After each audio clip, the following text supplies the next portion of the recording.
Homo news مستقبل کی تاریخ قسط نمبر 11 follow the yellow brick road اینٹوں کی پیلی سڑک پر چلو۔ کسی بھی دوسرے اختیار کی مانند احساسات کی اپنی کمزوریاں ہیں۔ انسانیت یہ فرض کرتی ہے کہ ہر فرد میں صرف ایک ہی مستند اندرونی آواز ہوتی ہے، لیکن جب میں اسے سننے کی کوشش کرتا ہوں تو مجھے اکثر یا خاموشی ملتی ہے یا بہت سی متضاد آوازوں کا بے سرا ہنگام۔ اس مسئلے پر قابو پانے کے لیے انسانیت نے نہ صرف اختیار کا ایک نیا وسیلہ تلاش کیا ہے، بلکہ اختیار اور سچے علم تک رسائی کا نیا طریقہ بھی۔ قرون وسطیٰ کے یورپ میں علم کی اہم مساوات یوں تھی کہ علم صحیفے اور منطق کی ضرب کے برابر تھا۔ علم از اکول ٹو صحیفہ ملٹیپلائی منطق، یعنی knowledge is equal to scriptures multiply logic. اگر لوگ کسی اہم سوال کا جواب جاننا چاہتے ہیں تو وہ صحیفے پڑھ کر اپنی منطق کے مطابق اس تحریر کی اصل تفسیر کرتے تھے۔ مثلا جب علماء دنیا کی حیت معلوم کرنا چاہتے تھے تو وہ متعلقہ حوالوں کے لیے بائبل سے متعلقہ حوالے تلاش کرتے۔ کوئی کہتا کہ جواب 18:13 میں لکھا ہے کہ خدا دنیا کے کنارے کو پکڑ سکتا ہے اور اس میں سے شیاطینیت کو جھاڑ کر نکال سکتا ہے، تو وہ عالم یہ عکس کرتا کہ کیونکہ دنیا کا ایک کنارہ ہے جسے خدا پکڑ سکتا ہے تو دنیا یقیناً ایک ہموار مربع ہے۔ لیکن ایک اور عالم اس تفسیر کو مسترد کر کے عیسیہ 40:22 کا حوالہ دیتا ہے، جس میں لکھا ہے کہ خدا دنیا کے دائرے میں تخت پر بیٹھا ہے۔ کیا یہ ثبوت نہیں ہے کہ دنیا گول ہے؟ عملی طور پر اس کا مطلب یہ ہوا کہ علماء اپنا علم برسوں اسکولوں اور لائبریریوں میں صرف کر کے حاصل کرتے تھے۔ وہ زیادہ سے زیادہ صحیفے پڑھتے اور اپنی منطق کو بہتر کرتے تاکہ تحریر کی بہتر تفسیر کر سکے۔ سائنسی انقلاب نے علم کی ایک بہت مختلف مساوات تجویز کی۔ علم از اکول ٹو عملی اعداد و شمار ملٹیپلائی ریاضی، یعنی knowledge is equal to empirical data multiply mathematics. اگر ہمیں کسی سوال کا جواب درکار ہو تو ہم متعلقہ علمی اعداد و شمار جمع کرتے ہیں اور پھر اس کے تجزیے کے لیے ریاضی کے اوزار استعمال کرتے ہیں۔ مثلا دنیا کی اصل حیت معلوم کرنے کے لیے ہم پہلے دنیا کے مختلف مقامات سے چاند، سورج اور سیاروں کا جائزہ لیں۔ ایک بار ہمارے پاس کافی اعداد و شمار اکٹھا ہو جائیں تو ہم علم تثلیثات ٹریگنومیٹری کی مدد سے نہ صرف زمین کی اصل شکل معلوم کر سکتے ہیں بلکہ سارے نظام شمسی کے بارے میں بھی۔ اس کا مطلب یہ ہوا کہ سائنسدان علم کے اصول کے لیے سالوں سال رصدگاہوں، تجربہ کاؤں اور تحقیقی مہمات میں صرف کرتے ہیں، زیادہ سے زیادہ عملی اعداد و شمار اکٹھا کرتے ہیں، اپنے ریاضی کے اوزار تیز کرتے ہیں تاکہ ان کے اعداد و شمار کو درست طریقے سے سمجھ سکیں۔ علم کی اس سائنسی مساوات سے علم فلکیات، طبیعیات، طب اور بہت سی دوسری شاخوں میں حیرت انگیز انکشافات ہوئے ہیں، لیکن اس میں ایک بڑی کمی یہ تھی کہ یہ معنی و حیثیت کے سوالات تلاش نہیں کر سکی۔ قرون وسطیٰ کے پنڈت وکیل یہ بتا سکتے تھے کہ چوری کرنا اور قتل کرنا غلط ہے اور انسانی زندگی کا مقصد خدا کی عبادت ہے، کیونکہ صحیفے ہمیں یہی بتاتے ہیں۔ سائنسدان ایسے اخلاقی فیصلے صادر نہیں کر سکتے۔ اعداد و شمار کی کوئی مقدار یا ریاضی کی کوئی جادوگری بھی یہ ثابت نہیں کر سکتی کہ قتل کرنا غلط ہے، لیکن پھر بھی انسانی معاشرے ایسے اخلاقی فیصلوں کے بغیر قائم نہیں رہ سکتے۔ اس مشکل پر قابو پانے کا ایک طریقہ یہ تھا کہ قرون وسطیٰ کی قدیم مساوات کو سائنسی طریقوں کے شانہ بشانہ استعمال کیا جائے۔ جب کوئی عملی مسئلہ درپیش ہو، مثلا سیارے کی حیت، پل کی تعمیر یا کسی بیماری کا علاج دریافت کرنا ہو، تو ہم اعداد و شمار جمع کر کے ان کا ریاضی کے مطابق جائزہ لیتے ہیں۔ جب کسی اخلاقی مسئلے کا سامنا ہو، مثلا کیا ہم طلاق، اسقاط حمل اور ہم جنس پرستی کی اجازت دیں، تو ہم صحیفے پڑھتے ہیں۔ وکٹورین برطانیہ سے 21ویں صدی کے ایران تک بہت سے جدید معاشروں نے کسی حد تک یہی عمل اپنایا تھا، لیکن انسانیت ایک متبادل راستہ تجویز کرتی ہے۔ جیسے انسانوں میں خود اعتمادی بڑھی تو علم والاخلاق کے اصول کی ایک نئی مساوات وضع ہوئی۔ Knowledge is equal to experience multiply sensitivity, یعنی علم از اکول ٹو تجربہ ملٹیپلائی حساسیت۔ اگر ہمیں کسی اخلاقی سوال کا جواب درکار ہو تو ہمیں اپنے اندرونی تجربات سے رجوع کر کے مکمل حساسیت کے ساتھ ان کا جائزہ لینا چاہیے۔ عملی طور پر اس کا مطلب یہ ہوا کہ ہم برسوں تجربات جمع کر کے علم حاصل کرتے ہیں، پھر اپنی حساسیت کو بلند کرتے ہیں کہ ان تجربات کو سیکھ سکیں۔ تجربات دراصل کیا ہیں؟ یہ عملی اعداد و شمار نہیں۔ کوئی تجربہ جوڑ، مقناطیسی لہروں، لیمیاء یا اعداد کا بنا ہوا نہیں ہوتا، بلکہ تجربہ تو 3 بنیادی اجزاء پر مشتمل ایک ذاتی احساس ہے: احساسات، جذبات اور افکار۔ کسی بھی مخصوص لمحے میں میرا تجربہ میرے تمام احساسات کا نچوڑ ہے: حرارت، مسرت، تناؤ وغیرہ۔ چاہے میرے ہر جذبے، محبت، غصہ، خوف وغیرہ اور میرے دماغ میں جو بھی فکر پیدا ہو۔ اور حساسیت کا کیا مطلب ہے؟ اس سے دو چیزیں مراد ہیں۔ اول تو اپنے محسوسات، جذبات اور افکار پر توجہ دینا، دوسرے ان محسوسات، جذبات اور افکار کو اپنے اوپر اثر ڈالنے کی اجازت دینا۔ یہ درست ہے کہ میں ہر چلتی ہوا کو تو یہ اجازت نہیں دے سکتا کہ مجھے اڑا کر لے جائے، لیکن مجھے نئے تجربات سے استفادہ کرنے کے لیے تیار رہنا چاہیے تاکہ وہ میرے خیالات، میرے رویے اور میری شخصیت تک میں تبدیلی پیدا کر سکے۔ تجربات اور احساسات ایک مستقل دائرے میں ایک دوسرے کی مدد کرتے ہیں۔ اگر میں احساس سے عاری ہوں تو مجھے کوئی تجربہ نہیں ہوگا۔ اگر میں مختلف تجربات سے نہ گزروں تو میں حساسیت پیدا نہیں کر سکتا۔ حساسیت کوئی خیالی رویہ نہیں ہے جو میں کتابیں پڑھ کر یا لیکچر سن کر پیدا کر سکتا ہوں۔ یہ تو ایک عملی ہنر ہے جو صرف استعمال ہی سے بلیدگی پاتا ہے۔ مثلاً چائے کی مثال لیجئے۔ ابتدا میں صبح کے اخبار کے ساتھ میں بہت میٹھی عام چائے سے آغاز کرتا ہوں۔ اس وقت چائے مٹھاس کی طلب کا ایک بہانہ ہے۔ ایک دن مجھے احساس ہوتا ہے کہ مٹھاس اور اخبار کے درمیان میں چائے سے تو لطف اندوز ہوتا ہی نہیں، لہٰذا میں شکر کی مقدار کم کر دیتا ہوں۔ اخبار ایک جانب رکھتا ہوں اور آنکھیں بند کر کے صرف چائے پر توجہ دیتا ہوں۔ اب مجھے چائے کی انوکھی خواہش اور ذائقہ محسوس ہونے لگتا ہے۔ جلد ہی میں اپنے آپ کو مختلف اقسام کی چائے استعمال کرتے پاتا ہوں، ان کی اپنی تیزی اور لطافتوں سمیت کالی اور سبز چائے۔ چند ہی مہینوں میں سپر مارکیٹ کا برانڈ تر کر کے میں ہیرڈ سے کھلی چائے لینے لگتا ہوں۔ اب میں نے سچوان صوبے کی یان پہاڑیوں سے پنڈانگ چائے کے ذائقے کا ذوق پیدا کر لیا۔ چائے کی ان پتیوں سے تیار شدہ جن کی جھاڑیوں میں پنڈار ریچھ کے گوبر کی کھاد ڈالی جاتی ہے۔ اسی طرح ایک ایک پیالی کر کے میں چائے کے بارے میں اپنی حساسیت تیز کرتا ہوں اور چائے کے ذائقے کا ماہر بن جاتا ہوں۔ اگر چائے پینے کے ابتدائی دنوں میں اگر مجھے منگ دور کے چائے کے پیالے میں پنڈانگ چائے پیش کرتے تو بھی میں اسے کسی مضبوط کاغذی کپ کی عام چائے سے مختلف نہیں پاتا۔ اگر آپ میں ضروری حساسیت موجود نہیں ہے تو آپ اس چیز کا تجربہ نہیں کر سکتے، اور یہ حساسیت آپ تجربات کے ایک طویل سلسلے کے بغیر پیدا نہیں کر سکتے۔ یہ جو چائے کے بارے میں درست ہے، یہی دیگر تمام اخلاقی اور جمالیاتی علم پر بھی صادر آتا ہے۔ ہم ایک تیار شدہ ضمیر کے ساتھ پیدا نہیں ہوتے۔ زندگی کے دورانیے میں ہم افراد کو دکھ دیتے ہیں اور لوگ ہمیں تکلیف پہنچاتے ہیں۔ ہم رحم کا مظاہرہ کرتے ہیں اور لوگ ہم سے رحم دلی سے پیش آتے ہیں۔ اگر ہم توجہ دیں تو ہماری اخلاقی حساسیت سنور جاتی ہے، اور یہ تجربات قیمتی اخلاقی علم کا ذریعہ بنتے ہیں کہ کیا اچھا ہے، کیا درست ہے اور میں واقعی کیا ہوں۔ لہذا انسانیت زندگی کو اندرونی تبدیلیوں کا ایک بتدریج عمل سمجھتی ہے۔ تجربات کے سہارے لا علمی سے علم کی روشنی کی طرف سفر کرتے ہوئے ایک انسانی زندگی کا اعلیٰ ترین مقصد یہ ہے کہ متفرق فکری، جذباتی اور جسمانی تجربات کے ذریعے اپنا علم مکمل کرے۔ 19ویں صدی کی ابتدا میں ولہیم بولڈ جدید نظام تعلیم کے ایک معمار اعلیٰ نے کہا تھا کہ وجود کا نصب العین یہ ہے کہ زندگی کے ناممکن ترین تجربات کو ذہانت میں ڈال لیں۔ اس نے یہ بھی لکھا کہ زندگی کا صرف ایک ہی عروج ہے کہ ہر انسانی احساس کا ادارک ہو جائے، یہی انسانیت کا مقصد ہو سکتا ہے۔ چینی فلسفے کے مطابق دنیا متضادین اور یانگ کی قوتوں کے درمیان کھیل ہے۔ یہ شاید طبعی دنیا کی بابت درست نہ ہو، لیکن سائنس اور انسانیت کے مابین معاہدے سے تشکیل پانے والی اس جدید دنیا کے بارے میں ضرور درست ہے۔ ہر سائنسی یانگ اپنے اندر انسانیت بھرا ین رکھتا ہے، اور اس کا متضاد بھی درست ہے۔ یانگ سے ہمیں طاقت ملتی ہے، جبکہ ین سے معنی اور اخلاقی فیصلے۔ دور جدید کے ین اور یانگ منطق اور جذبے ہیں، تجربہ گاہیں اور عجائب گھر، پیداواری تسلسل اور سپر مارکیٹیں ہیں۔ تاریخ میں کسی ثقافت نے انسانی احساسات، خواہشات اور تجربات کو اتنی اہمیت نہیں دی تھی۔ زندگی کو تجربات کے تسلسل کے طور پر دیکھنے کا انسانیت کا رویہ ہی کئی جدید صنعتوں کی بنیادی روایت ہے، آرٹ سے لے کر سیاست تک۔ سیاحت کے فروختکار اور ریسٹورانٹ کے باورچی ہمیں طیاروں کے ٹکٹ، ہوٹل یا پرتعیش اشیاء فروخت نہیں کرتے، وہ ہمیں انوکھے تجربات فروخت کرتے ہیں۔ اسی طرح جبکہ بیشتر پس جدید تحریر خارجی محرکات اور عوامل پر زور دیتی تھی، جدید ناولیں، فلمیں اور شاعری اکثر محسوسات کا بیان ہے۔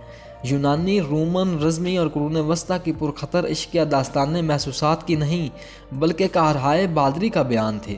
ایک باب یہ بیان کرتا ہے کہ کیسے ایک بہادر نائٹ نے ایک عفریت کو جنگ میں ہلاک کیا، کوئی اور باب یہ بتاتا ہے کیسے ایک نائٹ نے خوبصورت شہزادی کو آگ اگلنے والے اسدے سے بچا کر اسے ہلاک کیا۔ ایک تیسرے باب میں یہ بتایا گیا کہ ایک مکار جادوگرنی نے ایک شہزادی کو اغوا کر لیا، لیکن ایک نائٹ نے جادوگرنی کا تعقب کر کے اسے جہنم واصل کیا۔ اس میں کیا حیرت تھی کہ ہمارا ہیرو ہمیشہ کسی ترکھان یا کسان کے بجائے ہمیشہ ایک نائٹ ہوتا تھا، کیونکہ کسان کوئی جوان مرد کارنامے انجام نہیں دیتے تھے۔ اہم بات یہ ہے کہ ہیرو کسی اندرونی تبدیلی سے نہیں گزرے تھے۔ ایکائلس، آرتھر، رولینڈ اور لینس لوٹ بے خوف جنگجو تھے جو اپنی مہمات پر نکلنے سے پہلے دنیا کے بارے میں دلیرانہ خیالات رکھتے تھے، اور آخر میں وہ بھی دنیا کے بارے میں اپنے نظریات سمیت بے خوف جنگجو ہی رہے ہیں۔ جو تمام افریت انہوں نے مارے اور جو تمام شہزادیاں انہوں نے بچائیں، اس سے ان کی بہادری اور مستقل مزاجی کا تو پتہ چلتا ہے، لیکن خود ان کو اس سے کوئی سبق نہیں ملا۔ کارناموں کے بجائے احساسات اور تجربات پر انسانیت کی ترجیح نے آرٹ کا نقشہ بدل دیا۔ وڈزورتھ، دوستویفسکی اور زولا بہادر نائٹ اور مہم جوؤں سے کوئی دلچسپی نہیں رکھتے تھے، بلکہ انہوں نے محنت کشوں اور عام گھریلو عورتوں کے احساسات بیان کیے۔ کچھ لوگوں کا خیال ہے کہ جوائس کی جولائسس خارجی محرکات سے داخلی زندگی کی جانب تبدیلی کی بہترین مثال ہے۔ 2,60,000 الفاظ میں جوائس ڈبلن کے باشندوں اسٹیفن ڈی ڈالس اور لیوپالڈ بلوم کی زندگیوں کا ایک دن بیان کرتا ہے، جو اس سارے دن میں خیر کچھ بھی تو نہیں کرتے۔ کم ہی لوگوں نے دیولائسس کو پہلے صفحے سے آخری صفحے تک پڑھا تھا، لیکن یہ تبدیلی آج ہماری مقبول ثقافت میں بھی نظر آتی ہے۔ امریکہ میں ٹی وی کے سلسلے سروائر کو اکثر اس بات پر تحسین یا مذمت ملی ہے کہ اس نے حقیقی ڈراموں کو مقبولیت کی انتہا تک پہنچا دیا۔ سروائر پہلا حقیقی ڈرامہ تھا جو نیلسن چارٹ پر پہلے نمبر پر آیا، اور 2007 میں جریدے ٹائم نے اسے ٹی وی کے کسی بھی زمانے میں 100 بہترین ڈراموں میں سے ایک قرار دیا۔ ہر سہ ماہی 20 افراد مختصر ترین پیراکی کے لباس میں کسی مرطوب جزیرے پر تنہا چھوڑ دیے جاتے ہیں۔ انہیں مختلف اقسام کی مشکلات کا سامنا کرنا پڑتا ہے، اور ہر قسط میں وہ اپنے ایک امیدوار کو رائے دہندگی کے ذریعے خارج کر دیتے ہیں۔ جو آخر میں بچ جائے وہ $10 لاکھ کا انعام گھر لے جاتا ہے۔ ہیومر کے یونان، رومن سلطنت یا قرون وسطیٰ کے یورپین ناظرین بھی اس خیال کو مانوس اور بہت پرکشش محسوس کرتے ہیں۔ 20 امیدوار مقابلے میں حصہ لیتے ہیں، صرف ایک ہی باقی بچتا ہے۔ ہومر کا ایک شہزادہ رومن امیر یا سلیبی نائٹ بھی اسے دیکھنے بیٹھتا تو اس کے منہ سے بے ساختہ نکلتا، زبردست! یقیناً ہم زبردست مہمات، زندگی و موت کی جنگیں اور بہادری و بے وفائی کے بے مثال عمل دیکھنے والے ہیں۔ یہ جنگ میں ہمارے ملاحظے کے لیے شاید ایک دوسرے کی پشت میں چھرا گھونپیں گے یا ان کی انتڑیاں باہر نکال دیں گے۔ کتنی مایوس ہوئی! پشت پر وار کرنا، انتڑیاں نکال دینا محض استعاراتی ہی رہا۔ ہر قسط کا دورانیہ تقریباً 1 گھنٹے ہوتا ہے۔ اس میں سے 15 منٹ تو ٹوتھ پیسٹ، شیمپو اور سیریل کے اشتہار میں نکل جاتے ہیں۔ 5 منٹ انتہائی بچکانہ مشاغل میں لگ جاتے ہیں، مثلاً اس دائرے میں کون سب سے زیادہ ناریل پھینک سکتا ہے یا کون 1 منٹ میں سب سے زیادہ کیڑے کھا سکتا ہے۔ باقی وقت وہ ہیرو بس اپنے محسوسات کی بات کرتے ہیں۔ اس نے یہ کہا، اس نے وہ کہا، میں نے یہ محسوس کیا اور میں نے وہ محسوس کیا۔ اگر کوئی سلیبی نائٹ واقعی بیٹھ کر سروائر دیکھ لیتا تو وہ شاید اپنی جنگلی کلہاڑا اٹھا کر بوریت اور مایوسی میں ٹی وی چکنا چور کر دیتا۔ آج شاید ہم ان قرون وسطیٰ کے نائٹوں کو بے حس وحشی سمجھیں۔ اگر وہ ہمارے ساتھ زندہ ہوتے تو ہم یقیناً انہیں اس نفسیاتی معالج کے پاس بھیج دیتے جو انہیں اپنے محسوسات کے ساتھ رابطہ کرنے میں مدد دیتا۔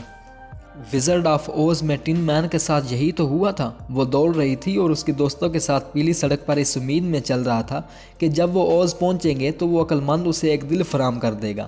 اسی طرح وہ بجو کا ایک دماغ کا متلاشی تھا اور وہ شیر بہادری کا۔ اس سفر کے اختتام پر انہیں یہ پتہ چلتا ہے کہ وہ عقل مند اور دھوکے باز ہیں اور وہ انہیں ان میں سے کچھ نہیں دے سکتا، لیکن وہ یہ اہم بات دریافت کرتے ہیں کہ انہیں جس چیز کی وہ تو پہلے سے ہی ان کے اندر موجود تھی۔ کسی خدا کی مانند عاقل کی تو کبھی ضرورت ہی نہیں تھی جس سے وہ حساس، عقل مند یا بہادر بنتے۔ آپ کو صرف پیلی اینٹوں والی سڑک پر چلنے کی ضرورت ہے اور اپنے راستے میں آنے والے تجربات کو محسوس کرنے کی۔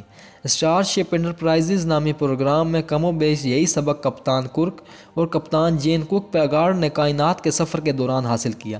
ہیکل بری فن اور جم نے میسیسپی دریا کے سفر میں، ویاٹ اور بلی نے ایزی رائڈر میں، ہارلے ڈیوڈسن کے سفر میں اور بہت سی دوسری فلموں میں ان گنت کرداروں نے جنہوں نے پنسلوانیا یا شاید نیو ساؤتھ ویلز میں اپنے گھر سے نکل کر کسی پرانی کھلی چھت کی گاڑی یا شاید بس میں زندگی کے متفرق تجربات کا سامنا کیا۔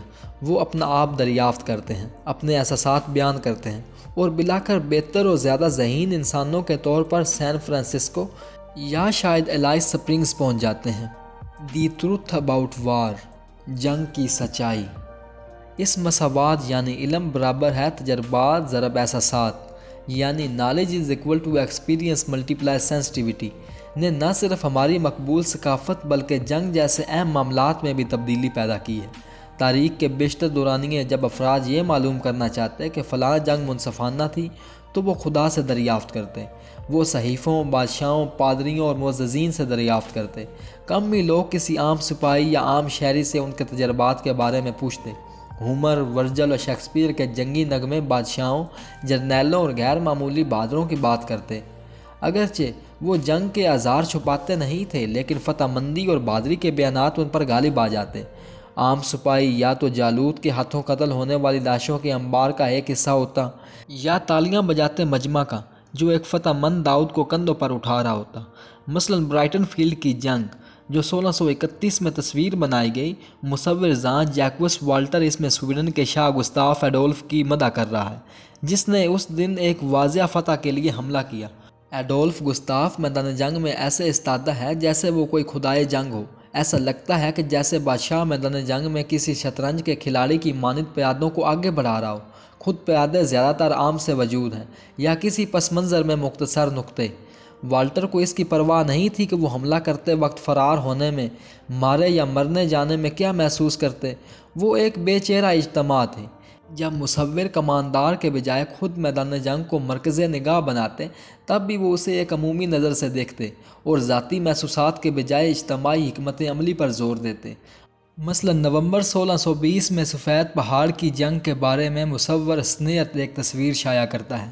یہ تصویر پروٹیسٹنٹ ملحد باغیوں کے خلاف 30 سالہ جنگ میں کیتھولک فتح کا نقش ہے۔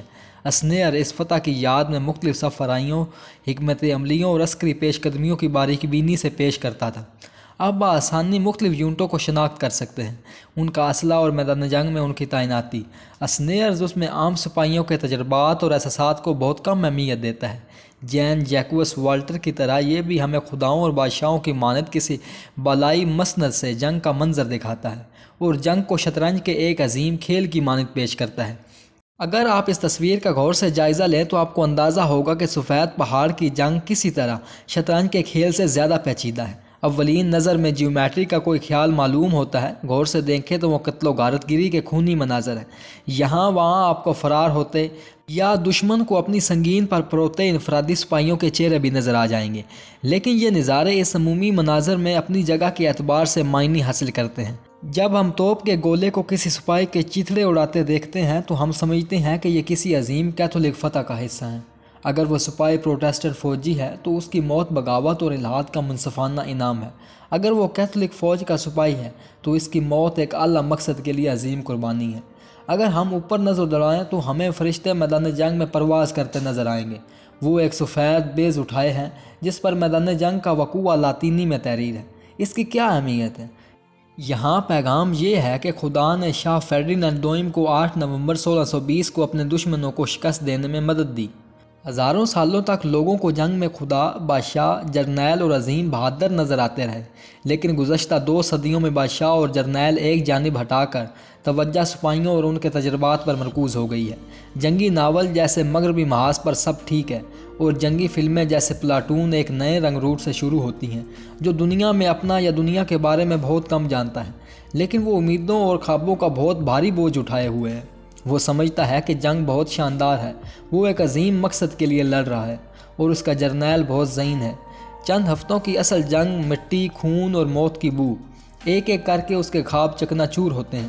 اگر وہ بچ گیا تو یہ سابقہ معصوم رنگ روٹ اس جنگ سے بہت عقل مند ہو کر نکلے گا، جو عام پھیلائی باتوں پر استادوں، فلم سازوں اور کثیر البیان سیاستدانوں کے پھیلائے نظریات پر یقین نہیں رکھتا ہوگا، بلکہ اب یہ بیان دوسری سمت میں اتنا پر اثر ہو گیا ہے کہ اب خود اساتذہ، فلم ساز اور سیاستدان بار بار اسے دہراتے ہیں کہ جنگ وہ نہیں جو آپ فلموں میں دیکھتے ہیں۔ ہالی ووڈ کے بہت مقبول فلم ساز ایپوکلپس ناؤ، فل میٹل جیکٹ اور بلیک ہاک ڈاؤن کو خبردار کرو، فلموں، کہانیوں یا نظموں میں دفن ایک عام سپاہی کے محسوسات ہی اب جنگ پر حتمی رائے ٹھہری ہے۔ جسے سب قبول کرتے ہیں۔ اس کا ایک لطیفہ یوں مشہور ہے کہ ایک بلب بدلنے کے لیے ویتنام کے کتنے غازی درکار ہوتے ہیں، آپ کو نہیں معلوم کیونکہ آپ وہاں موجود نہیں تھے۔ اب مصور بھی گھڑ سوار، جرنیلوں اور حکمت عملی کے بجائے عام سپاہی کے احساسات میں زیادہ دلچسپی رکھتے ہیں۔ بیٹن اینڈ فیلڈ کی جنگ اور سفید پہاڑ کی جنگی تصویروں کو اگر دیکھیں، یہ دونوں 20ویں صدی کی جنگی آرٹ کا شاہکار نمونہ سمجھی جاتی ہیں۔ اوٹو ڈکس کی بنائی دی وار بائی اوٹو ڈکس اور ٹام لی کی بنائی ہوئی وہ 2000 گز کی نظر۔ ڈکس پہلی جنگ عظیم میں جرمن فوج میں سارجنٹ تھا۔ 1944 کی جنگ پلیلیو میں وہ لائف گرین میگزین کا فوٹوگرافر تھا، جبکہ ولاٹر اور اسنیئرز نے جنگ کو عسکری اور سیاسی واقعہ سمجھا اور ہمیں یہ دکھایا کہ مخصوص جنگ میں کیا ہوا تھا۔ ڈکس اور لی نے جنگ کو ایک جذباتی واقعہ جانا اور ہمیں یہ دکھانے کی کوشش کی کہ جنگ میں کیسا محسوس ہوتا ہے۔ انہوں نے جرنیلوں کی ذہانت یا مختلف جنگوں کی حکمت عملی میں دلچسپی نہیں دکھائی۔ ڈکس کا سپاہی چاہے وہ وردون میں ہوتا یا آئپرس میں یا سوم میں، اس سے کوئی فرق نہیں پڑتا، لیکن جنگ تو ہر جگہ ہی جہنم ہے۔ لی کا سپاہی پلیلیو کی جنگ میں کوئی امریکی سپاہی تھا، لیکن آیو جیما میں کسی جاپانی سپاہی کے چہرے پر بھی آپ کو وہی 2000 گز کی نظر ملتی، جیسا کہ اسٹالن گراڈ میں جرمن فوج یا ڈنکرک میں برطانوی فوجی کی۔ ڈکس اور لی کی تصاویر میں جنگ کے معنی حکمت عملی یا خدا کے فرمان سے واضح نہیں ہوتے۔ اگر آپ جنگ کو سمجھنا چاہتے ہیں تو اس پہاڑ کی چوٹی پر کھڑے جرنیل آسمان میں فرشتوں کو مت دیکھیے، بلکہ کسی سپاہی کو آنکھوں میں براہ راست جھانکیے۔ لی کی تصویر میں ایک مجروح سپاہی کی خالی آنکھوں میں وہ کھڑکی کھلی ہے جس سے جنگ کی تباہ کاری دیکھی جا سکتی ہے۔ ڈکس کی تصویر میں سچائی اتنی ناقابل برداشت ہے کہ اسے جزوی طور پر گیس ماسک کے پیچھے چھپانا پڑتا ہے۔ میدان جنگ میں آسمان پر کوئی فرشتے نہیں اڑ رہے، صرف ایک گلتی ہوئی لاش ہے جو ایک شیطیر سے لٹک رہی ہے اور اس کی ایک انگلی الزام میں اٹھی ہوئی ہے۔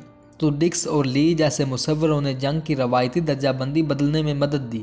گزشتہ زمانوں کی جنگیں بھی یقیناً اتنی ہی ہولناک تھیں جتنی 20ویں صدی کی، لیکن اب تک پھر بھی ان بھیانک تجربات کو ایک عظیم مقصد میں یوں پیش کیا جاتا تھا کہ جس سے وہ ثبت معنی حاصل کرتی۔ ممکن ہے کہ جنگ جہنم کا روپ ہو، لیکن وہ جنت میں داخلے کا ممکنہ دروازہ بھی ہے۔ سفید پہاڑ کی جنگ لڑتا ہوا ایک کیتھولک سپاہی اپنے آپ کو یہ تسلی دے سکتا تھا کہ یہ درست ہے کہ گرفتار مصیبت ہوں، لیکن پوپ اور شہنشاہ کا کہنا ہے کہ ہم ایک نیک مقصد کے لیے لڑ رہے ہیں، لہٰذا میری تکلیف بامعنی ہے۔ اوٹو ڈکس نے اس کے متضاد منطق استعمال کی۔ اس نے ذاتی تجربے کو تمام معنی کا منبع سمجھا، لہٰذا اس کی فکری اپچ کچھ یوں تھی کہ میں گرفتار مصیبت ہوں، یہ بہت خراب بات ہے، لہٰذا یہ ساری جنگ ہی خراب ہے۔ اگر کیسر اور مذہبی راہ پھر بھی اس جنگ کے حامی ہیں تو وہ یقیناً غلطی پر ہے۔ دی ہیومن سکزم، انسانیت میں شگاف۔ ابھی تک ہم نے انسانیت پر ایسے بحث کی ہے جیسے وہ ایک واحد مربوط نظریہ ہو، جبکہ انسانیت کے ساتھ بھی وہی ہوا جو دوسرے کامیاب مذاہب مثلاً عیسائیت یا بدھزم کے ساتھ ہوا۔ جب یہ پھیلا اور بڑھا تو یہ مختلف فرقوں میں بٹ گیا۔ انسانیت کے تمام فرقے یہ یقین رکھتے ہیں کہ انسانی تجربہ ہی معنی اقدار کا منبع ہے، لیکن وہ اس کی مختلف طریقوں سے تفسیر کرتے ہیں۔ انسانیت 3 اہم شاخوں میں بٹ جاتی ہے۔ روایتی شاخ یہ یقین رکھتی ہے کہ ہر فرد ایک انوکھا وجود ہے جس کی منفرد اندرونی آواز ہے اور جو ایسے تجربات سے گزرتا ہے جو پھر کبھی دہرائے نہیں جاتے۔ ہر انسان روشنی کی ایک کرن ہے جو دنیا کو ایک مختلف رخ سے روشن کرتی ہے اور کائنات کو رنگ، معنی اور گہرائی بخشتی ہے۔ لہٰذا ہمیں چاہیے کہ ہر فرد کو ممکنہ آزادی دیں تاکہ وہ دنیا کا تجربہ کر سکے، اپنی اندرونی آواز سن کر اپنی اندرونی سچائی بیان کر سکے۔ سیاست، معیشت یا آرٹ، ہر چیز میں آزاد انسانی خواہش کو ریاستی یا مذہبی نظریات پر برتری ہونی چاہیے۔ فرد کو جتنی زیادہ آزادی میسر ہوگی، یہ دنیا اتنی ہی خوبصورت، دولت مند اور بامعنی ہوگی۔ آزادی پر اس اصرار کی وجہ سے اس روایتی شاخ کو لبرل انسانیت یا محض لبرلزم کہا جاتا ہے۔ یہ لبرل سیاست ہی ہے جس کے نزدیک رائے دہندہ ہی سب سے بہتر جانتا ہے۔ لبرل آرٹ یہ نظریہ رکھتا ہے کہ حسن تو دیکھنے والے کی آنکھ میں پوشیدہ ہوتا ہے۔ لبرل معاشیات بتاتی ہے کہ گاہک ہمیشہ درست ہوتا ہے۔ لبرل اخلاقیات کے نزدیک اگر یہ اچھا لگ رہا ہے تو ہمیں اسے کر گزرنا چاہیے۔ لبرل تعلیم ہمیں اپنے متعلق سوچنے کا سبق دیتی ہے کیونکہ تمام جوابات ہمارے اندر ہی موجود ہیں۔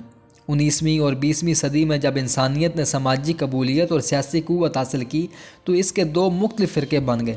سماجی انسانیت، جس میں کئی اقسام کے سماجی اور کمیونسٹ محرکات شامل تھے، اور انقلابی انسانیت، جس کے سب سے بڑے داعی نازی تھے۔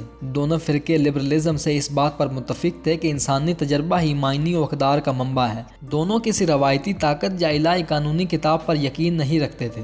مثلاً اگر آپ کارل مارکس سے پوچھتے کہ 10 سال کے بچوں کا آلودہ فضا کی فیکٹری میں 12 گھنٹے تک کام کرنے میں کیا برائی ہے، تو وہ جواب دیتا کہ اس سے بچے برا محسوس کرتے ہیں۔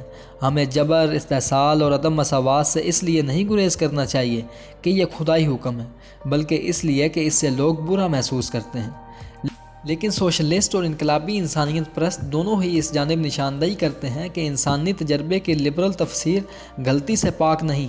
لبرل یہ سمجھتے ہیں کہ انسانی تجربہ ایک انفرادی تجربہ ہے، لیکن دنیا میں بہت منفرد افراد ہیں اور وہ اکثر مختلف چیزیں محسوس کرتے ہیں اور وہ متصادم خواہشات رکھتے ہیں۔ اگر تمام معنی و اقتدار انفرادی تجربوں سے پیدا ہوتا ہے تو آپ ان متصادم تجربات کو کیسے سمجھیں گے؟ 17 جولائی 2015 کو جرمن چانسلر انجیلا مرکل کو ایک نوعمر لبنانی فلسطینی پناہ گزیر لڑکی سے سامنا ہوا جو جرمنی میں پناہ کی تلاش میں تھی، لیکن اسے فوری بے دخلی کا سامنا تھا۔ اس لڑکی ریم نے مرکل سے رواں جرمن زبان میں کہا کہ یہ بہت دشوار ہے کہ آپ دوسروں کو زندگی کا لطف اٹھاتے دیکھیں جبکہ آپ خود اس سے محروم رہیں۔ مجھے نہیں معلوم مستقبل میں میرے لیے کیا لکھا ہے۔ مرکل نے جواب دیا کہ سیاست بہت تلخ ہو سکتی ہے اور سمجھایا کہ لبنان میں ہزاروں پناہ گزین ہیں۔ جرمن ان سب کو قبول نہیں کر سکتا۔ اس دو ٹوک جواب سے ریم حیرت زدہ رہ گئی اور اس کے آنسو نکل آئے۔ مرکل نے اس لڑکی کی پشت پر تھپکی دی مگر اپنی بات پر قائم رہی۔ اس کے بعد اٹھنے والے عوامی طوفان میں مرکل کو بے حس ٹھہرایا گیا۔ اپنے نقادوں کا منہ بند کرنے کے لیے مرکل نے راہ تبدیل کی۔ ریم اور اس کے خاندان کو پناہ دے دی گئی۔ آنے والے مہینوں میں مرکل نے دروازہ اور کھول دیا اور لاکھوں پناہ گزینوں کو جرمنی آنے دیا، لیکن آپ سب کو خوش نہیں رکھ سکتے۔ جلد ہی وہ جذباتیت میں بہہ جانے اور سخت موقف اختیار نہ کرنے پر اتاب میں تھی۔ بہت سے جرمن والدین کو خوف تھا کہ مرکل کی ماہیت قلب سے ان کے بچوں کا معیار زندگی کم ہو جائے گا اور شاید اسلامیات کی ایک لہر کی زد میں آ جائیں۔ وہ اپنے خاندانوں کے امن اور دولت کو مکمل اجنبیوں کے لیے کیوں خطرے میں ڈالیں جو غالباً آزادی خیال کی اقدار پر یقین بھی نہیں رکھتے۔ اس بارے میں ہر ایک بہت سخت موقف رکھتا ہے۔ ان ناچار پناہ گزینوں اور فکر مند جرمنوں کے متضاد احساسات میں کیسے توازن پیدا کیا جائے؟ آزاد خیال ہمیشہ ایسے تضادات کے بارے میں فکر مند رہتے ہیں۔ لاک، جیفرسن، مل اور اس کے رفقا ہمیں ایسے تضادات کا ایک فوری اور سادہ حل مہیا کرنے میں ناکام رہے ہیں۔ یہ مسئلہ جمہوری انتخابات کے انعقاد سے حل نہیں ہوگا، کیونکہ پھر یہ سوال اٹھے گا کہ ان انتخابات میں کون ووٹ ڈالے، صرف جرمن باشندے یا وہ لاکھوں ایشیائی اور افریقی جو جرمنی ہجرت کرنے کے خواہاں ہیں۔ ایک گروہ کے محسوسات کو دوسرے پر کیسے فوقیت دی جائے؟ اس طرح آپ عرب اسرائیل تصادم کو 80 لاکھ اسرائیلی شہریوں اور 35 کروڑ عرب لیگ کے شہریوں کے ووٹ سے حل نہیں کر سکتے۔ واضح وجوہات کی بنا پر اسرائیل کسی ایسے چناؤ کے نتائج کا پابند ہوتا پسند نہیں کرے گا۔ لوگ جمہوری انتخابات صرف اس وقت پسند کرتے ہیں جب مختلف رائے دہندگان کے درمیان ایک بنیادی رشتہ موجود ہو۔ اگر دوسرے رائے دہندگان کے تجربات میرے لیے اجنبی ہیں اور اگر مجھے یقین ہے کہ وہ میرے احساسات سے لا علم ہیں اور انہیں میرے احساسات کی پرواہ نہیں، تو چاہے وہ مجھے 1 کے مقابلے میں 100 سے ہرا دیں، میرے پاس اس فیصلے کو قبول کرنے کی کوئی قطعاً وجہ نہیں ہوگی۔ جمہوری انتخابات صرف اس وقت کارگر ہوتے ہیں جب آبادی میں کوئی مشترکہ ورثہ پہلے سے موجود ہو، جیسے کہ مشترکہ مذہبی عقائد یا قومی روایات۔ یہ ان لوگوں کے درمیان اختلافات طے کرنے کا طریقہ ہے جو چیزوں پر پہلے سے ایک بنیادی یقین میں شریک ہوں۔ لہذا بہت سے معاملات میں آزاد خیالی نے قدیم اجتماعی شناختوں اور قبائلی وفاداری کو یکجا کر کے جدید قوم پرستی کو جنم دیا ہے۔ آج قوم پرستی کو اکثر آزاد خیالی کے خلاف قوت تصور کیا جاتا ہے، لیکن کم از کم 19ویں صدی میں قوم پرستی آزاد خیالی سے بہت قریبی نسبت رکھتی تھی۔ آزاد خیال انفرادی شخص کے انوکھے تجربات کو اہمیت دیتے ہیں۔ ہر انسان کا منفرد احساس، ذوق اور بیانیہ ہے۔ اگر اس سے کسی کو کوئی نقصان پہنچے تو اس کے اظہار کی اسے آزادی ہونی چاہیے۔ اسی طرح 19ویں صدی کے قوم پرست مثلاً جیوسیپی میزینی مختلف اقوام کی انفرادیت کو ہوا دیتے۔ وہ اس بات پر زور دیتے کہ بہت سے انسانی تجربات گروہی ہیں۔ آپ تنہا تو پولکا رقص نہیں کر سکتے، نہ ہی آپ تنہا جرمن زبان ایجاد یا محفوظ کر سکتے ہیں۔ الفاظ، رقص، غذا اور مشروبات کے ذریعے ہر قوم اپنے اراکین کے مختلف تجربات کو جمع کر کے اپنی مخصوص حساسیت پیدا کرتی ہے۔ مزینی جیسے آزاد خیال قوم پرستوں نے ان منفرد قومی تجربات کو جابر سلطنتوں سے بچانے اور مٹ جانے سے محفوظ رکھنے کی کوشش کی، اور ایسی پرامن دنیا تصور کی جس میں عوام کو آزار کی آزادی ہو اور وہ اپنے گروہی احساسات کو اپنے ہمسائے کو نقصان پہنچائے بغیر دریافت کر سکیں۔ یورپی یونین کا سرکاری نظریہ یہی ہے۔ اس کا 2004 کا آئین بتاتا ہے کہ یورپ اپنے تنوع میں متحد ہے اور یورپ کے متنوع افراد اپنی قومی شناخت سے فخر سے وابستہ رہتے ہیں۔ جرمن قوم کے انوکھے گروہی تجربات کو محفوظ رکھنے کی قدر سے ہی آزاد خیال جرمنوں کو یہ موقع ملا کہ وہ ہجرت کی راہ میں بند دروازے ٹوٹ جانے سے روک سکیں۔ آزاد خیالی کے قوم پرستی سے اتحاد نے یقیناً تمام مسائل حل نہیں کیے، بلکہ اس کے ساتھ اس سے نئے مسائل بھی پیدا ہوئے۔ اب گروہی تجربات کا انفرادی تجربات سے کیسے موازنہ کریں؟ کیا پولکا جرمن زمان اور بریٹ وسٹ کو محفوظ رکھنے کے لیے لاکھوں مہاجرین کو غربت اور شاید موت کے سامنے چھوڑ دینا منصفانہ تھا؟ اور جب قوموں کے اندر ہی ان کی بنیادی شناخت کے بارے میں تضادات پیدا ہو جائیں تو کیا ہوگا؟ جیسا کہ 1933 میں جرمنی میں، 1861 میں امریکہ میں، 1936 میں اسپین میں اور 2011 میں مصر میں ہوا۔ ایسے معاملات میں جمہوری انتخابات کا انعقاد ہی تمام مسائل کا حل نہیں، کیونکہ متحارب گروہوں کے پاس نتائج کو تسلیم نہ کرنے کی وجوہات ہوتی ہیں۔ یہ سوچ کہ آپ کی قوم دوسری قوموں سے مختلف ہے، قومی پولکا ناچ میں آپ کو یہ چھوٹا لیکن اہم قدم اس مرحلے تک لے جا سکتا ہے کہ آپ کی قوم سب سے بہتر ہے۔ 19ویں صدی کی آزاد خیال قوم پرستی ہیبسبرگ اور زال سلطنتوں سے پر تھی کہ وہ جرمن، اطالوی، پولش اور سلواکیہ کے منفرد تجربات کو تقویت دیں گے۔ 20ویں صدی کی انتہائی قوم پرستی نے فتوحات کے لیے جنگوں کی ابتدا کی اور ان افراد کے لیے عقوبت خانے قائم کیے جو ان سے کسی قدر مختلف دھن پر رقص کر رہے تھے۔ اشتراکی انسانیت نے ایک بہت مختلف راستہ اپنایا۔ اشتراکی آزاد خیالوں کو یہ الزام دیتے کہ وہ دوسرے افراد کی بجائے صرف اپنے محسوسات پر ہی توجہ دیتے ہیں۔ یقیناً انسانی تجربہ ہی تمام معنی کا منبع ہے، لیکن دنیا میں اربوں افراد ہیں اور ان میں سے ہر ایک اتنا ہی اہم ہے جتنا میں۔ آزاد خیالی میری نظر اندر کی جانب پھیرتی ہے اور اپنی قسم کی خصوصیت اجاگر کرتی ہے، جبکہ اشتراکیت یہ مطالبہ کرتی ہے کہ میں صرف اپنے اندرونی جذبات سے توجہ ہٹا کر دیکھوں کہ دوسرے کیا محسوس کر رہے ہیں اور میری حرکات سے ان کے تجربات پر کیا اثر مرتب ہو رہا ہے۔ عالمی امن ہر قوم کی انفرادیت کے بیان سے قائم نہیں ہوگا، بلکہ تمام دنیا کے کارکنوں کے اجتماع سے۔ سماجی امن انفرادی خود پسندی اور خود اپنی گہرائیوں کی پیمائش نہیں ہے، بلکہ دوسرے افراد کی ضروریات، تجربات اور امیدوں کو اپنی خواہشات پر ترجیح دیتی ہے۔ اس کے مقابلے میں ایک آزاد خیال یہ جواز پیش کرتا ہے کہ وہ اپنی اندرونی دنیا کے تجربوں سے دوسروں کو سمجھتا ہے اور ان کے لیے ہمدردی پیدا کرتا ہے، لیکن یہ دلائل لینن یا ماؤ کی سردمہری میں کوئی کمی پیدا نہیں کرتے۔ وہ یہ بتاتے ہیں کہ اپنی ذات سے رجوع ایک گمبھیر رسوائی گناہ ہے، اور جب میں اپنے اندرون سے ربط پیدا کرنے کی کوشش کروں گا تو میں کسی نہ کسی سرمایہ دارانہ جال میں پھنس جاؤں گا۔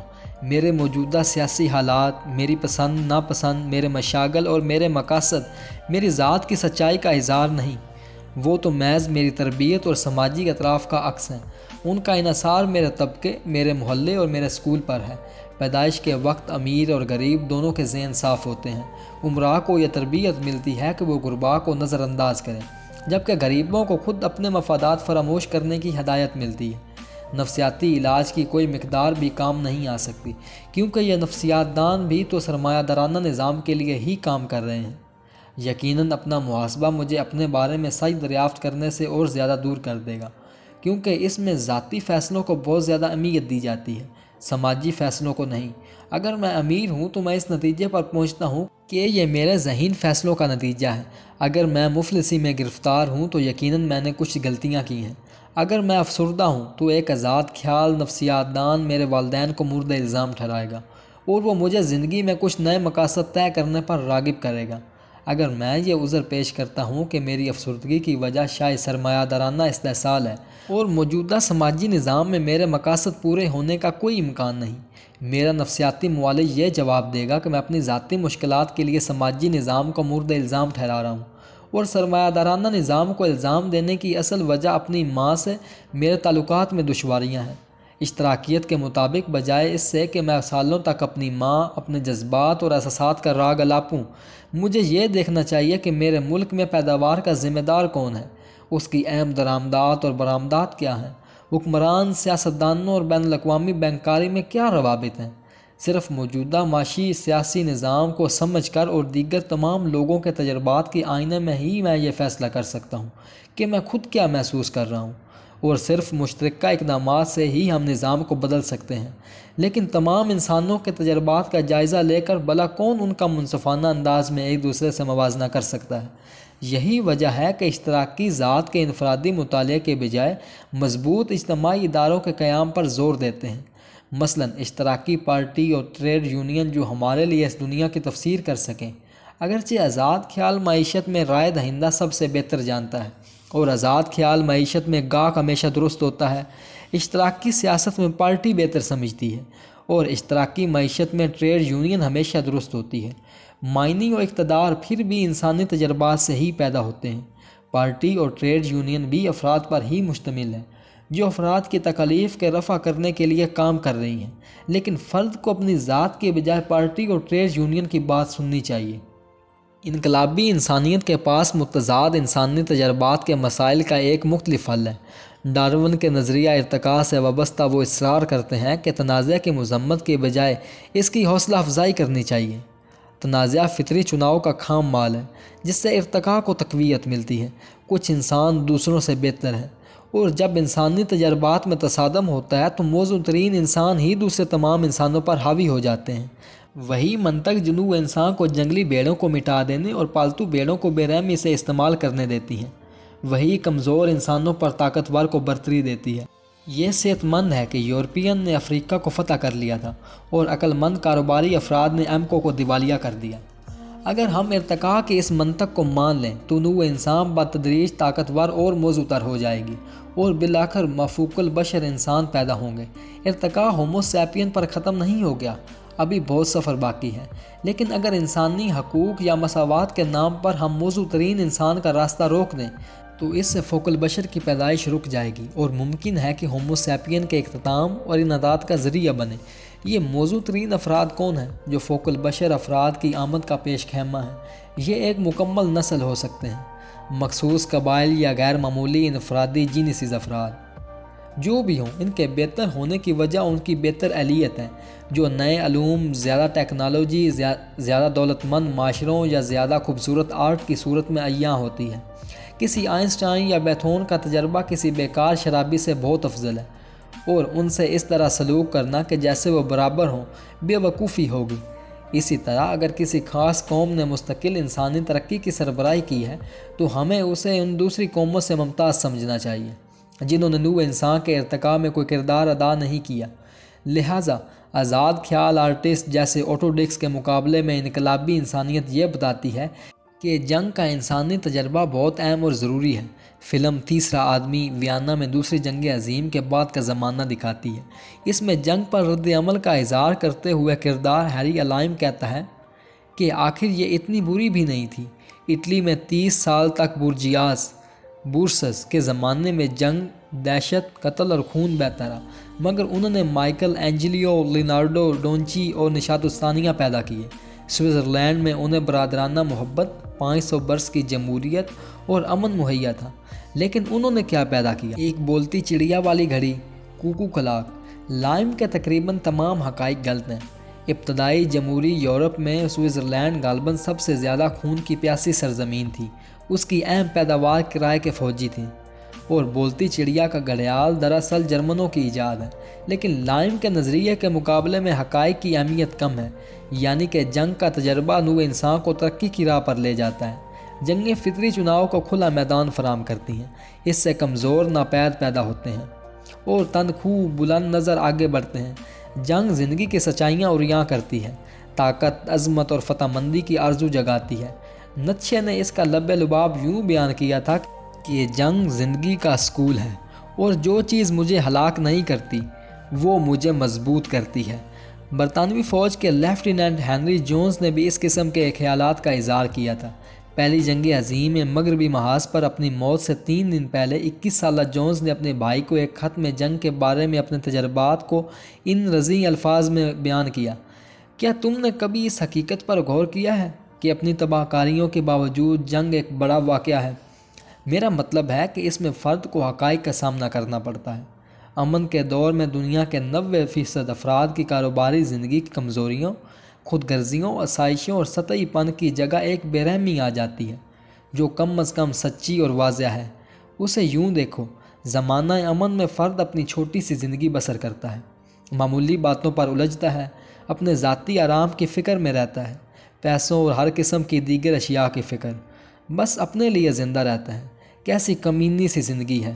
دوسری جانب اگر تم جنگ میں مارے بھی جاؤ تو موت جلد یا بدیر آتی ہی ہے۔ کم از کم آپ کو یہ اطمینان تو رہتا ہے کہ آپ اپنے ملک کی حفاظت کے لیے مرے ہیں۔ کم از کم میرے خیال میں آپ اسی طرح وہ حاصل کرتے ہیں جو عام زندگی کبھی کبھار ہی حاصل ہوتی ہے۔ وجہ یہ ہے کہ عام زندگی ایک کاروباری اور خود غرض بنیاد پر چلتی ہے۔ اگر آپ آگے بڑھتے رہنا چاہتے ہیں تو آپ اپنے ہاتھ شفاف نہیں رکھ سکتے۔ ذاتی طور پر تو میں خوش ہوں کہ جنگ سے روشناس ہوا۔ اس سے مجھے ادراک ہوا ہے کہ زندگی کتنی معمولی ہے۔ میرے خیال میں جنگ نے ہر ایک کو یہ موقع دیا ہے کہ وہ اپنی ذات سے بلند ہو سکیں۔ مثلاً کم از کم میں اپنے بارے میں یہ کہہ سکتا ہوں کہ مجھے اپنی ساری زندگی کبھی ایسا جوش محسوس نہیں ہوا جیسا کسی حملے سے پہلے۔ مثلاً پچھلی اپریل میں اس آخری گھنٹے کی مسرت ایسی تھی جیسے دنیا میں کچھ اور نہیں۔ اپنی انتہائی مقبول کتاب بلیک ہاک ڈاؤن میں صحافی مارک ہاؤڈن نے 1993 میں موگا ڈیشو میں امریکی سپاہی شان نیلسن کے تجربات کو یوں بیان کیا۔ یہ کہنا مشکل تھا کہ وہ کیسا محسوس کر رہا تھا۔ یہ ایک شدید جذباتی سا لمحہ تھا۔ موت کے قریب اس نے دنیا کو کبھی اتنا مکمل محسوس نہیں کیا تھا۔ اس کی زندگی میں پہلے بھی ایسے لمحات آئے تھے جب موت اس کے پاس سے گزر گئی تھی، جیسے ایک موڑ کاٹتی تیز رفتار کار اسے سامنے سے کچلنے سے بچ کر گزر گئی ہو۔ اس دن وہ اسی احساس کے ساتھ زندہ رہا تھا یا وہ موت کی جھانسیں اپنے چہرے پر محسوس کر رہا تھا۔ لمحہ بلمحہ 3 یا زیادہ گھنٹوں تک جنگ ایک کامل ذہنی اور جسمانی آگاہی کا عالم تھا۔ ان گھنٹوں، ان گلیوں میں وہ شان نیلسن نہیں تھا۔ وہ ان وسیع دنیا سے لاتعلق تھا۔ کوئی بل ادا نہیں کرنے تھے، کوئی جذباتی رشتے نہیں تھے، کچھ بھی نہیں۔ وہ بس ایک انسان تھا، ایک نینو سیکنڈ سے دوسرے میں زندہ، ایک سانس کے دوسری بار سانس لیتا، اس بات سے مکمل لگا کہ کوئی بھی سانس آخری ہو سکتی ہے۔ اسے محسوس ہوا کہ وہ دوبارہ کبھی پہلے جیسا نہیں رہے گا۔ ایڈولف ہٹلر بھی اپنے عسکری تجربات سے آگاہی حاصل کر کے بدل گیا تھا۔ مین کیمپ میں وہ لکھتا ہے کہ کیسے محاذ پر سب سے آگے پہنچنے پر اس کے یونٹ کا جوش خروش خوف میں بدل گیا تھا، جس کے خلاف ہر سپاہی کو ایک مسلسل اندرونی جنگ لڑنی تھی، اپنی حیثیت کے ہر تار کو استعمال کرنا تھا کہ خوف غالب نہ آ جائے۔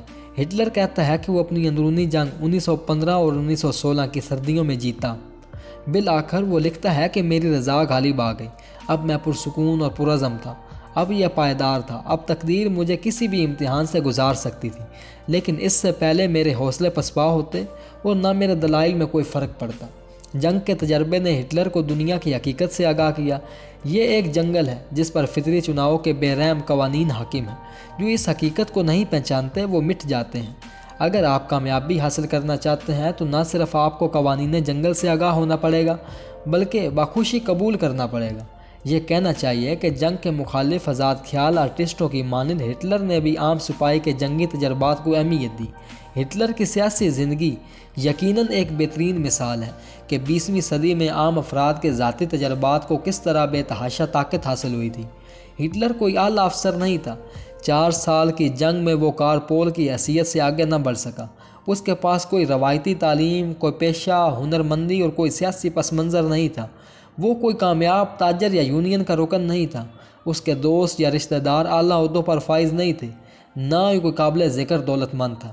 ابتدا میں اس کے پاس جرمن شہریت بھی نہیں تھی، وہ ایک غریب مہاجر تھا۔ جب ہٹلر نے جرمن رائے دہندگان سے درخواست کی کہ ان کا اعتماد مانگا تو وہ اپنے حق میں صرف ایک ہی دلیل پیش کر سکا۔ خندقوں میں وہ اس تجربات کو حاصل کر چکا ہے جو آپ کسی جامعہ، کسی فوجی ہیڈ کوارٹر یا سرکاری وزارت میں حاصل نہیں کر سکتے۔ لوگوں نے اس کی پیروی کی اور اسے ووٹ دیا کیونکہ اس میں وہ خود کو دیکھتے تھے اور کیونکہ وہ یہی سمجھتے تھے کہ دنیا ایک جنگل ہے جو ہمیں نہ مار دے، وہ ہمیں مضبوط کرتا ہے۔ جبکہ آزاد خیالی قوم پرستی کی ایک ہلکی سی شکل میں مل گئی تاکہ ہر انسانی گروہ کے مخصوص تجربات کو محفوظ رکھ سکے۔ انقلابی قوم پرستوں مثلاً ہٹلر نے مخصوص قوموں کو انسانی ترقی کے انجن کے طور پر شناخت کیا اور ان کے مطابق ان قوموں کو چاہیے کہ اپنے راستے میں آنے والی کسی بھی چیز کو منہدم کر دیں یا مٹا دیں۔ لیکن یہ یاد رکھنا چاہیے کہ ہٹلر اور نازی انقلابی انسانیت کے محض انتہا پسند نمائندہ ہیں، بالکل جیسے اسٹالن کے عقوبت خانوں گولیج نے ہر اشتراکی نظریے اور دلیل کو خود بخود بے معنی نہیں کر دیا تھا۔ اس طرح نازیوں کی ہولناکیوں سے ہمیں ان نظریات سے چشم پوشی نہیں کرنی چاہیے جو انقلابی انسانیت پیش کرتی ہے۔ نازی ازم نے انقلابی انسانیت اور مخصوص نسلی نظریات اور انتہائی قوم پرست جذبات کے انسلاخ سے جنم لیا تھا، جب انقلابی انسانیت پرست نسل پرست نہیں ہے اور نہ ہی نوع انسان کے مسلسل ارتقاء پر یقین لازماً پولیس اسٹیٹ اور ریاستی کیمپوں کا مطالبہ کرتا ہے۔ آشورز کو انسانی افق کے کچھ حصوں پر تاریک پردہ ڈالنے کی بجائے ایک خونی انتباہ کے طور پر دیکھنا چاہیے۔ انقلابی انسانیت نے جدید ثقافت تراشنے میں ایک اہم کردار ادا کیا ہے اور 21ویں صدی کی حد طے کرنے میں یہ ایک مزید اہم کردار ادا کرے گا۔